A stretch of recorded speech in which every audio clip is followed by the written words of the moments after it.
আসসালামু আলাইকুম, welcome to লাপিবাস cooking world. আজ তৈরি করছি প্রন টেম্পুরা। তো রেসিপিটা খুবই সহজ, আমি ঘরে থাকা মশলা দিয়েই তৈরি করেছি। তো প্রথমে এখানে বাটি নিয়েছি, তার মধ্যে সামান্য একটু লবণ ও গুঁড়ামরিচ দিয়ে এর মধ্যে আগে থেকে কেটে পরিষ্কার করে রাখা চিংড়ি মাছগুলো দিয়ে দিচ্ছি। দিয়ে এটাকে একটুক্ষণ মেখে তার মধ্যে আমি ছোট এক টুকরো লেবু রস দিয়ে দিলাম।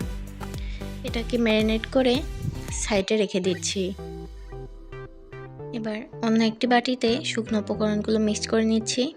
প্রথমে এখানে 2 চামচের মতো ময়দা নিয়েছি, তার সঙ্গে 3 চামচ কর্নফ্লাওয়ার দিয়ে দিচ্ছি। দিয়ে এগুলো একটু মিক্স করে নিয়ে এর মধ্যে সামান্য একটু লবণ, মরিচের গুঁড়ো ও হাফ চামচ পরিমাণে বেকিং পাউডার দিয়ে এটাকে মিক্স করে নিচ্ছি।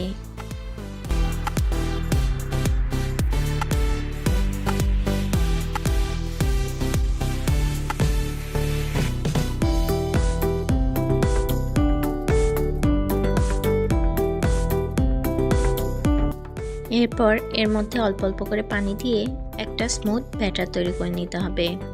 ব্যাটারটা খুব বেশি পাতলাও হবে না, আবার ঘনও হবে না। ভিডিওতে দেখলে বুঝতে পারবেন আমি ঠিক কতটা ঘনত্বে এই ব্যাটারটা রেখেছি।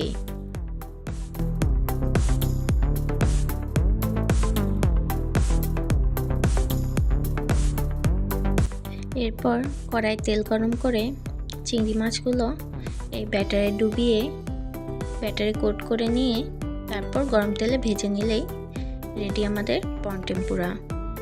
এটা খেতে অসম্ভব মজার, ছোট বাচ্চারা এটা খুব পছন্দ করে।